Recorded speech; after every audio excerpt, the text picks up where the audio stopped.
يأتينكم هديه من هديه هدى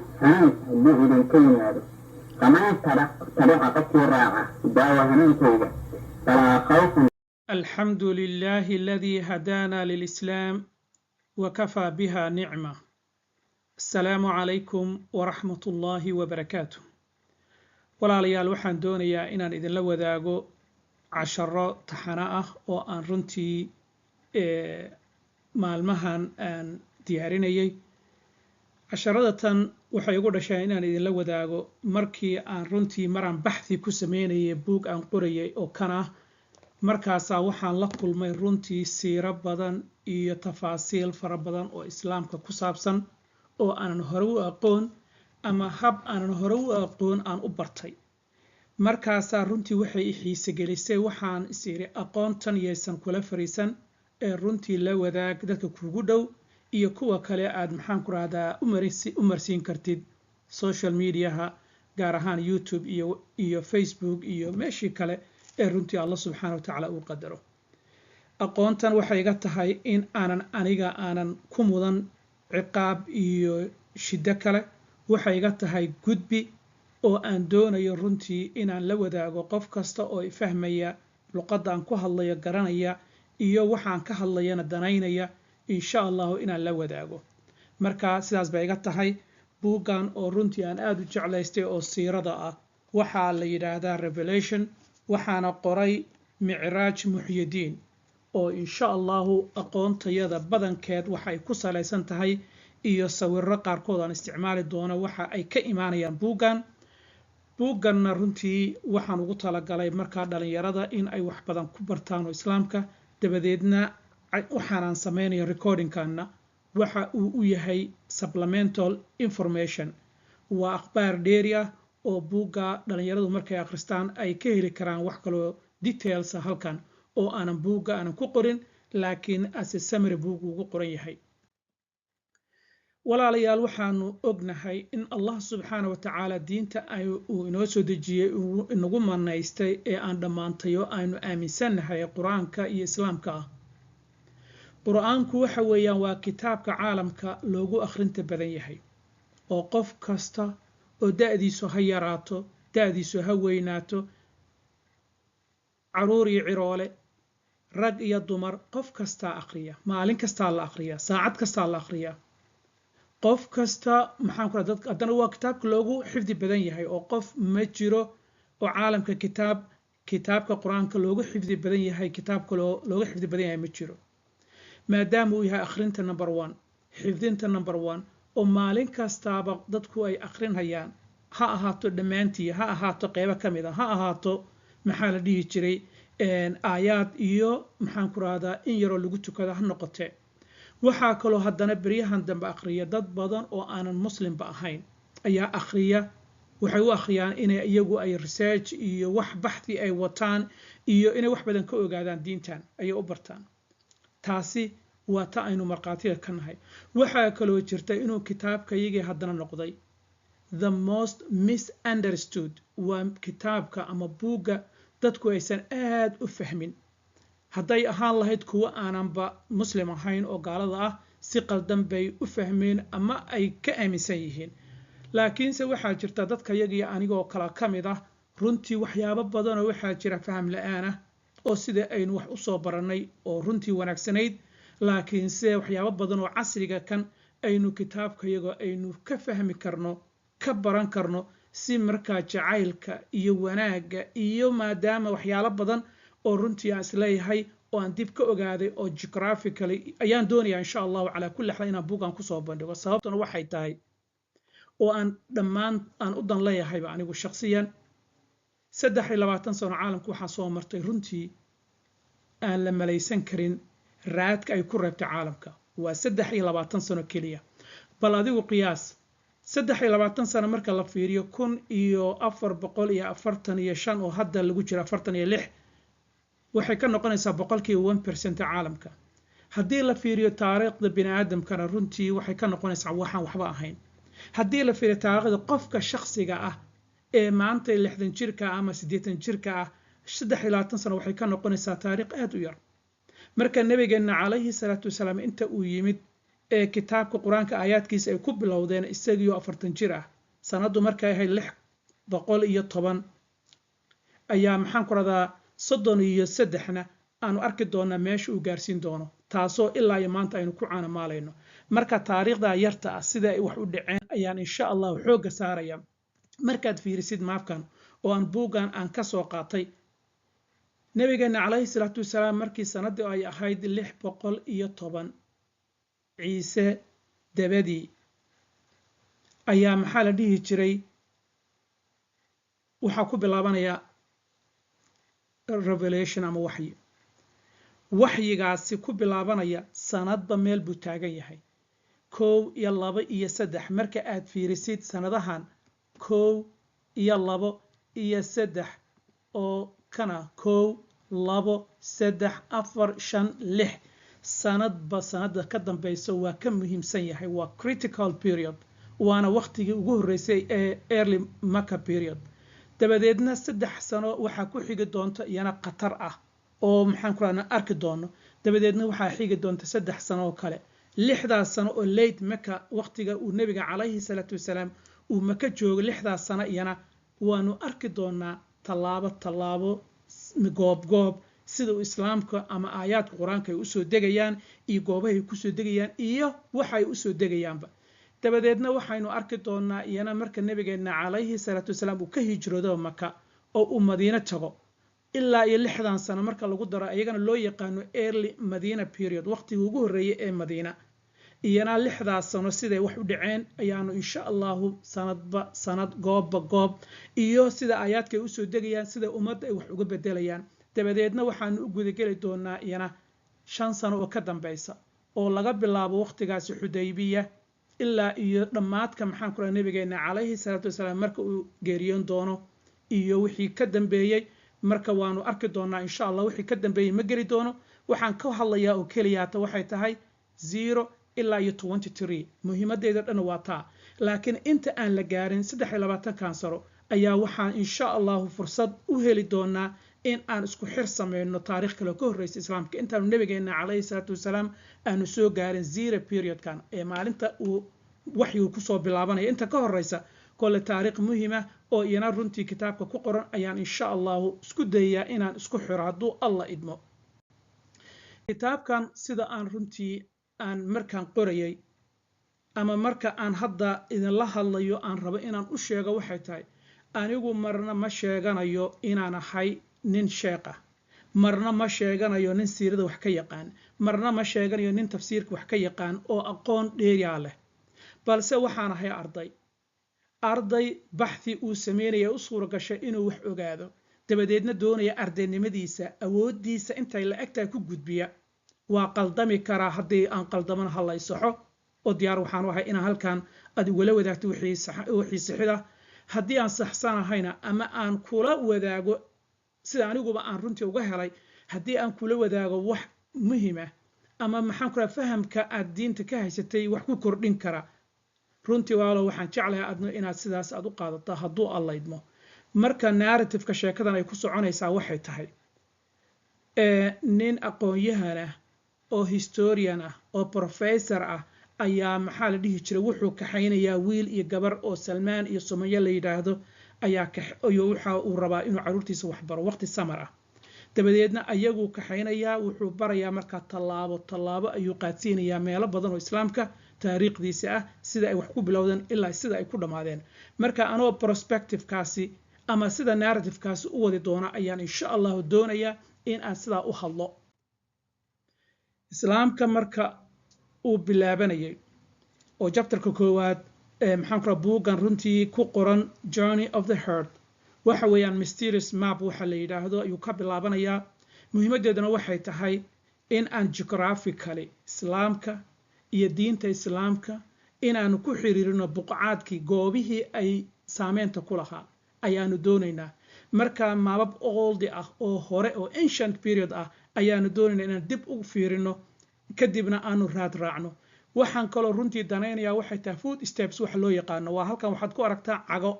food steps oo runtii macno badan igu fadhiya islaamka maalinba meesha uu ka soo tegayo from point A to point B to point C ilaa iyo nabigeena calayhi salaatu wasalaam maalintii uu xijaabtay oo uu godka galay intaasaan raba inaan kugu ekeeyo wixii ka dambeeyana insha allahu mar dambe inoo noqonaysaa marka buuggan runtii ilmuhu markay fiirinayeen waxay ka heleen sawir oo sawirada ka mid ahaa buugaagtii ay guriga awoowe ay maktabadiisa ka heleen lugahaasi ah oo loo yaqaano raadkii nebi ibraahim ayay buugga ka heleen markii ay heleen raadkii nebi ibraahim ayaa ilmuhu waxay weydiinayaan aabbo maxay yihiin raadkan maxay yihiin cagahan waaweyn ee halkan buuggan ku yaala haddaad fiiriso sawirkan runtii halkan ku yaala ee aan isleeyahay bal qalinka marka hore aan fiiriyo sawir waa raadkan ka hadlaya waa kuwan raadkan weeyaan oo maxaan ku rahdaa aad arkaysaan haddii aad maka tagtidna kacbada agteeda maqaamu ibraahim ayay ku hoos jiraan raadkan aad arkaysaan goormay ahaayeen maxaa sababay sidee ku dhacday taariikhdaas weeyaan taariikhda marka hore aan ka bilaabayno si aynu nasiib ugu yeelano in aynu fahamno horta the context xaalaadka jiray ee islaamka intaanu nabigeena calayhi salaatu wasalaam qeybtiisa ka qaadan waxaanu doonaynaa xoogaa yar inaanu dib u fiirino meeshii wax ka soo bilowdeen marka raadkan bay su-aashu noqonaysaa kadibna raadkii baanu dabagelaynaa intaanu raadku dabagelin haddana horta marka hore aan dib wax yar u noqono sida aad ku maqashay aayaddii sheekheena sheekh aadan sheekh cabdullaahi uu ku bilaabay cajaladatan oo aan ka soo qaatay maxaa yeelay maadaama aan hayo cajalooyin iyo audios runtii sheeqaygii oo runtii caruurnimadeydii dhallinyaronimadeydii aan ka soo bartay allah subxaana wa tacaala markii aadam iyo xawaa dunida loo soo daadejiyey ayaa fariin maalintaasi lagu yidhi oo annaga dhanna inoo taalla oo ilaa qiyaamo saaca taalla ayaa waxay ahayd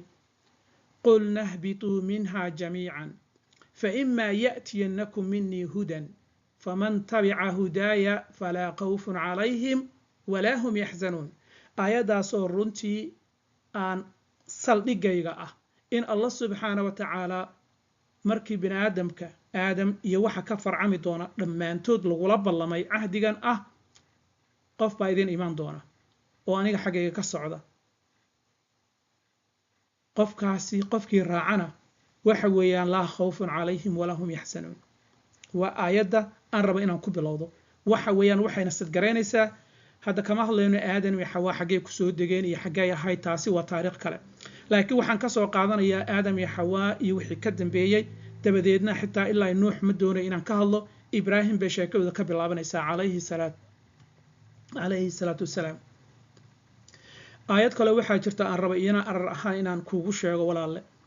wamaa arsalnaa min rasuulin ilaa bilisaani qowmihi iyana waa aayad muhiim ah qof kasta oo allah subxaana wa tacaala uu soo diriyo rasuul ah waxaa lagu soo dirayaa luqadda markaa dadkiisu ay ku hadlaan dadka loo soo diraya qof aysan afgarayn looma soo dirayo sababtu maxay tahay liyubayina lahum si ugu caddeeyo marka qofkii arrintaasi qaadan waaye ee hadalkaa maqli waaye luqaddii allah subxaana wa tacaala uu u doortay dadka ay maxaan ku raha rasuusha looga doortay luqadda markaa dadka ay ku hadlaan dadkii diida iyaguna markaasi waxa weeyaan waxay ka helaan bay leeyihiin marka labada aayad waxay hordhac igu noqonayaa sheekada taxanaha ee aan runtii doonayay inaan kula wadaago walaalle marka nebi ibraahim calayhi salaatu wasalaam waxa weeyaan magaalo hadda sawirkan uu kaa qarinayo ee hadda magaalada kuufa ee waddanka ciraaq magaalada hadda kuufa la yiraahdo agteeda weeyaan present day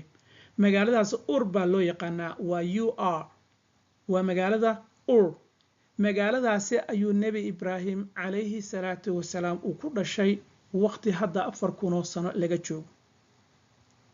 nebi ibraahim markuu meesha uu ku dhashay waxaan doonayaa pictureka guud inaan ku siiyo deegaan dhan baan doonaya inaan kugu maxaan ku rahaa visually inaad u aragtaa taariikhda waxaan doonayaa aayaadka qur-aanka sida ay u raacayaan maxaa la dhihi jiray dhul iyo bad iyo cirba meesha aanu maxaan ku rahaa mari doonno inaan isla fahmno cirku ma jira laakiin waxaan rabaa inaan maxaan ku rahaa dhulkan ka hadlaynaa marka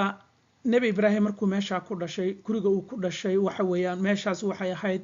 labada webi ee loo yaqaano Dajla iyo Furaat oo Tigris and Euphrates labadaas webi oo ilbaxnimada bini aadamku ay ka bilaabatay ayuu nebi ibraahim uu dhulkaasuu ku dhashay uu ku koray baabilyoon markaa kadib ilbaxnimaa meesha ka jirta boqoraa ka jiray nidaam baa ka jiray dadkaasi wax bay caabudayeen marka nebi ibraahim calayhi salaam marka uu yimid oo allah subxaana watacaala uu doortay waxaa dhici doona horta marka hore meesha uu ku dhashay guriga uu ku dhashay nebi ibraahim ilaa arag gurigan aad arkaysaan waa gurigii nebi ibraahim uu ku dhashay gurigan booskan hadda waa boos marka ama dhismahan waa dhismo cusub oo kun iyo maxaa la dhihi jiray 1980yadii ay dowladda ciraaq ay maxaan ku raada samaysay laakiin meeshan waa meeshii nebi ibraahim uu ku dhashay hadda waxa weeye dadka booq dalxiisayaasha aad u taga aad bay u tagaan marka nebi ibraahim maadaama meeshan uu ku dhashay dadkii uu ka dhashay oo aabihii uu ka mid yahay qoyskiisa iyo neeshinka goor dadka degan goobtaas oo dhan waxay ahayd dad aad iyo aad u caabuda maxaan ku rahdaa sanamada waxay caabudi jireen qoraxda waxay caabudi jireen dayax waxay caabudi jireen xidigaha waxay caabudi jireen dhagxaan iyaga ay qorteen tamaathiil markaasaa nebi ibraahim allah subxaana wa tacaala uu ku galladaysan doonaa maxaa la dhihi jiray nebinimo iyo rasuulnimo الله سبحانه وتعالى مركا ديغان كاسي دول كان هذا أنا أركينا إيه مقالوين كان سنة ودسن الله سبحانه وتعالى وتأوليه ولقد آتينا إبراهيم رشده من قبل وكنا به عالمين الله سبحانه وتعالى مركو هنون كيس السيو إيه نبي إبراهيم مركا حلبا فوليا نبي إبراهيم مركا شقدي سوق بسانيا ترتيبوا الله الله يا وحيا بدن بوليه دونا مركا محول سمي نبي إبراهيم haddaan wax yar ka fiiro nebi ibraahim wuxuu bilaabayaa inuu su'aalo weydiiyo dadkii oo si logic ah dadkiisa uu la hadlo markuu arkay aabihiisa oo qoraya dhagxaantan oo sanamada ah dadkiisiyo maxaan ku radaa waxaan waxba tarayn caabudaya isagii inuu waxaas dhan uusan ogolayn dadkii buu su'aalo weydiinaya si uu caqligooda waa tan marka uu leeyahay maxaa la dhihi jiray إذ قال لأبيه وقومه ما هذه التماثيل التي أنتم لها عاكفون آيات كاسويدين وحليها محيي وحكنات عابديسان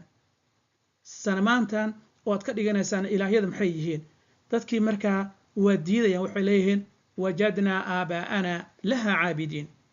والد كينا كيلا نغا ووح أب كسوغارة أو أنو أب كأب أنو سو محان كرادا أنو كدحان لوالد كيو marka wax laga hadli karo iyo waxa maxaan wax laga qaban karo iyo waxaad ka hadli kartid ma wiilkaaga yarka ay hadda dhashay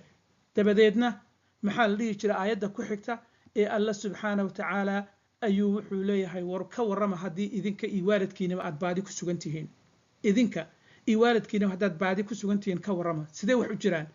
waxaan wax aqli galaya ma aha waa waxaan waxba idin tarayn dabadeedna waxay noqonaysaa meeshaas waxa ka taliya boqor oo Nimrud la yiraahdo boqorkii Nimrud baa wuxuu sameeynaya marka wiilkan halay keenu leeyahay wiilkii baa loo keenaya oo aayadaas ka hadlaysa aayada quraanka ee dhahaysa alam tara ila alladhi haja ibrahim fi rabbih Nimrud wuxuu u yeeranayaa nabi ibrahim wuxuu leeyahay warkaale wuxuu isleeyahay wiilkan handad markaasuu leeyahay anigu ilaahayga waa maxaan ku nooleeye iyo dile markaasuu qof hortiisa ku dilaya sotan aan maxaan ku qofkaan day yaa dilaya nooleeye kibirku meesha uu gaaray أنا أحيي وأميت ليهي إبراهيم وحليه مركا فإن الله يأتي بالشمس من المشرق فأتى بها من المغرب هذا رون شيء جسد فبهت الذي كفر والله لا يهدي القوم الظالمين مركا شاكذا مركا مريسو أو النمرود يبقر كي وينا كبر كبدنا أو محان كرا هذا وحبق بن وايه دتك هرتيسي وكفد يحيبو هذا النمرود وحليه كان وايه قد ما تي محان كرا هذا كان هلا قارجيو مركا سا دبكي أدو جيدين الله ديارنيا dabkii markii loo diyaariyo nabi ibraahim sida nabigeena calayhi salaatu wasalaam uu noo sheegay xadiis dhahaya lam yukadhib ibraahim illa saddex jeer buu maxaan ku raahdaa wax been uu sheegay maruu yiri dadkiisii oo xaflada aadaya kadib uu dhahay inay saqiiman anigu waa xanuunsanay isagoo xanuunsanay si uu mission uu lahaa u qabto marka loo waxaa jirtay markii la arkay inuu sanadii burburiyana kadibna la yiri war yaa sameeyay waxa kan oo isaga la soo qabtay wuxuu yiri bal fa'alahu kabiruhum هذا كان سميه oo ninkooda weena bal weydiyaa inuu hadlayo labada mar iyo mar kale oo aan taariikhda ku arki doono mar uu maxaan ku radaa fircoon uu maxaan ku radaa xaaskiisa sahra uu rabay inuu maxaan ku radaa uu ka badbaadiyo oo uu yiri gabar yahay waxaan u sheegay inaad walaashay tahay saa ogow xaaskaygu maana sheegin markaas dhexda mar oo nabigeena nabi ibraahim uu saas oo kale uu u xiilaystay baa jirtay laakiin sheekada u soo noqday nabi ibraahim dabbu u mutay go'aankiisii adka ee ahaa alla keliya hal ilaah baa jira oo ah waa halka tawxiidka uu maxaan ku raadnay nabi ibraahim uu ka imaanayo kadib markuu burburiyay maxaa la dhihi jiray kadibna dab baa lagu riday dabkaasuu ka badbaadaya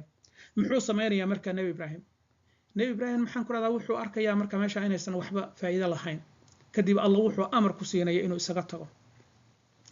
nabi ibraahim marka waxaan doonayaa walaal inaad aragtaa meeshaan sawirkayga kolay ku beegan aniga iga beegan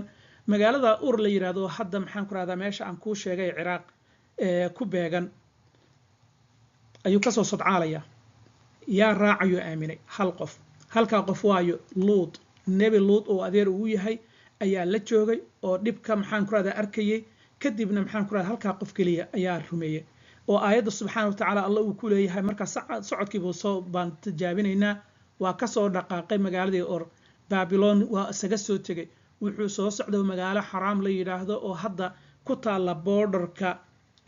Suuriya iyo maxaa la dhihi jiray iyo Turkiya meesha iska maxaan ku radaa xadkooda ay ku taala magaaladaasi taariikh dheer bay leedahay waxyaalo badan baa maxaan ku radaa islaamka uu maxaa la dhihi jiray arintaasi ka dhacay kadib waa ka soo tagi doona marka uu ka soo tago maxaa ku xigi doona waxaan doonayaa migrationka oo asaga iyo wiilkii adeerku u ahaayay uu ka soo tagay luud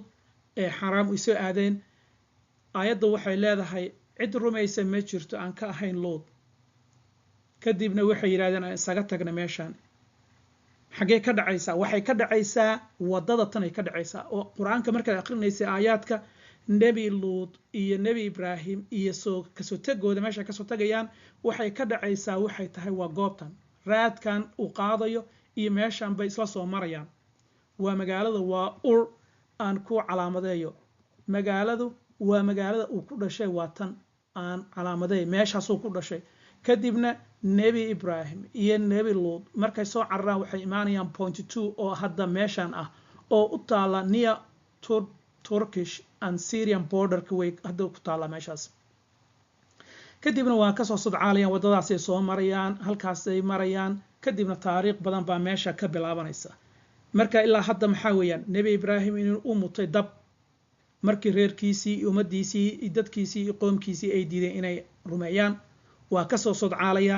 socodkaasi uu asagoo wata maxaan ku radaa rarkiisii oortiisii iyo lugihiisii dabadeedna halkaas uu socod ku soo maraya ilaa uu yimaado markaasi kancaaniyiinta dadka la yiraahdo uu yimaado kancaaniyiinta markuu yimaado safarkan dheer buu soo gelayaa haran buu ka soo tagayaa Aleeb buu soo marayaa dhulka hadda aynu naqaano ee Suuriya aynu u naqaano ilaa iyo Falastiin dhulkeeda ayuu imaanaya kancaaniyiintu waa dadkaasi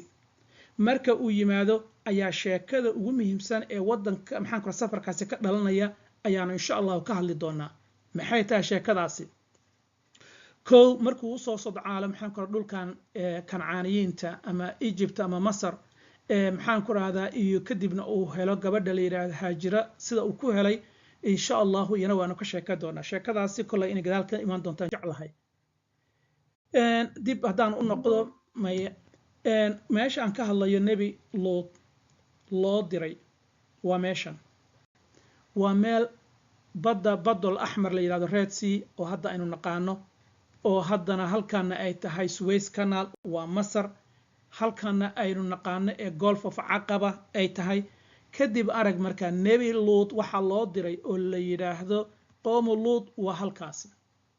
oo asalkeedana Red waxaan uga dhigay waa meesha hadda loo yaqaan Dead Sea cid ku nool iyo ku noolaan kartaa ma jirto waa badda gubatay ee madoob ee deedka ah wixii dhacayna insha Allah waanu ka hadlaynaa marka taariikhdu sidaas ay isugu xigtaa nabi ibraahim baa soo baxaya luud baa kadib Allah subhanahu wa ta'ala u fariin u diraya qolo qooqday oo meesha degan meesha waxa loo yaqaan Sodom iyo Gomorrah ayaa loo yaqaan tuulooyinkaas ama qoomka meesha degan xadgudub aan hore loo arag bay sameynayaan kadibna waxa ku dhici doona waxaan hore loo maqal nabi luud waa ka shaqeynaya marka qolooyinkiiba dacwada gaarsiinaya dacwadii ku daalaya war iska daaya waxaan sameeyaa aniga rasuul baan ahay ala kulli hal sheekada kuma dheeraanay waxaan doonayaa meeshaan u soconna waa nabi maxamed iyo 23 sano laakiin si arrintan waxaan doonayaa inay noo noqoto iyana arrin background ah si aanu wax weyn uga fahmno meesha aanu u soconno. nebi luud dhib badan buu kala kulmay qoladiisii. haddaan aayadda akhriyo waxay tusaale ka tahay aayadda aan keenayo waa tusaalayn keliya sida meeshay wax ka dhacayaan, maxaa yeelay qur-aankii ku dhammaystiran yihiin. nebi ibraahim sheekadiisoo dhan qur-aankaad ka helaysaa, laakiin waxaan ku tusayaa meesha wax ka dhacayaan. nebi luud sheekadiisoo tafatiran waxaad ka helaysaa qur-aanka. aayaddan tusaale haddaan usoo qaato, kadabat qowma luutin ilmursaliin, nebi luud bay diideen oo hadalka ka qaadan waayeen. id qaala lahum aquuhum luutan alaa tattaquun innii lakum rasuulun amiin buu ku leey, aniga rasuul kii soo diray baan ahay, fattaquu llaha wa atiicuuni wamaa as'alakum calayhi min ajr in ajriya ilaa calaa rabbi alcaalamiin. war wax aan idinkama rabo, waxba ha isiinina, fariintan wanaagsan baan idin wadaa, dhaqankan wanaagsan baan idin wadaa ee allah subxaana wa tacaala amarkiisa qaata. dad yahow maxay dhaheen marka? wuxuu yidhi ataatuuna dhukraana min alcaalamiin watadaruuna maa khalaqa lakum rabbukum min aswaajikum bal antum qowmun caaduun. war waxaad tihiin qoom ba'ay oo xadgudbay, waxaad samaynaysaa wax la sameeyaa ma ah. qaaluu waxay dhaheen lain lam tantah yaa luud latakuunanna min almujrimiin. amarka saasay ku yidhahdeen. maxaa dhici doona markaa? kadib meeshaasi waxay noqotay tallaabo baa laga qaaday. allah subxaana wa tacaala waxay noqotay meel taariikh gasha. meesha hadda aan ka hadlaya dhulkan waa kan, waxaa loo yaqaana lake of Lut, Dead Sea, waa dhulka Falastiin. xoogna hadda Israa'iil ay doonayso inay ku sheegato ama ay ka amar ku taaglayso. nebi Lut haladiisii qormo waxaa ka mid ahaa ainnakum lata'tuuna الrijaal wataqطacuuna الsabiil wata'tuuna fi naadiikum almunkar فما كان جواب قومه إلا أن قالوا ائتنا بعذاب الله إن كنت من الصادقين. meeshaas weeyaan warnookeen waxa sheegayst. maxaa kaloo ka mid ah wada hadallay dhacay. ولوطا إذ قال لقومه أتأتون الفاحشة ما سبقكم بها من أحد من العالمين. واحد kaga horreeyay ma jiraan waxaan nin u tagaya wax hore u sameeyay ma jira, war waxaan ka daaya waa ka diideen. وما كان جواب قومه إلا أن قالوا اخرجوه من قريتكم إنهم أناس يتطهرون. ودد maxaan ku raahdaa war annaga sida ka yafaanaysa, annaga waxa aanu sameeyno diidaysa, sidaasay ku yiraahdeen. ka dabadeedna maxaa dhici doona? fajacalna caaliyaha saafilaha, afkiban hoos u marinay, caaliyaha saafilaha wa amtarna calayhim xijaarata min sijiin. meeshaasi waa meesha allah subxaana wa tacaala malaa'igtiisii inta uu soo diray afka loo rogay magaaladii oo dhan. إن في ذلك لآيات للمتصومين وإنها آيات كان آخر سام أنا مهمة دو ما هي القرآن يكون شيء وحن دون يا آيات كان يجوفته كهليان يصوبته وإيمانيان أيان دون يا أو أنا رنتي مرنا أنيقو لقبان قف كست أو صوبرتا تفسير كلمة عربية أما القرآن كأيانو في الصومال كبرنا دبدينا كجذبنا يضو محن كرادا أنا visually meesha goobta ay wax ka dhacayaan siday u dhacayaan ee context-ka. marka waxaan kugu zaa'idinayaa waxay tahay nebi Lut oo uu adeer u yahay nebi Ibraahim calayhi salaam dhammaantood ayaa wiilkiisa halkan baa maxaan ku lagu leexinayaa qolyahan oo dhaqankan leh baa maxaan ku sameynaya. dabadeedna waxay noqonaysaa isaga shaqadiisii waa gutay, dabadeedna wax raacday. waxa weeyaan weli taariikhda haddaad si fiican u akhrisaan, malaa'ig baa imaanaysa, nebi ibraahim soo maraysa, malaa'igtii baa ka baxsan weynaysa, iska daa wax kale, malaa'igtii baa ka baxsan weynaysa. nebi Luud uu argagaxayo, aayaadka qur-aanka si fiican u fiiri, waxay ka dhacayaan waa goobtan meesha malaa'igtii xitaa ay ku baxsan weyda oon leenahay war raggan noo daaya, annagaanu ka shaqaysanayn sida ay leeyihiin. marka inna fii dalika la aayaatin lilmu'miniin. war waxa kan aanu ka hadlaynaa aayaadkan waxa weeye dadka mu'miniinta waxa ugu sugan cibro qaadasho ugu sugan. marka insha Allah casharkan wuxuu ahaa qaybtii ugu horeysay ee safarkii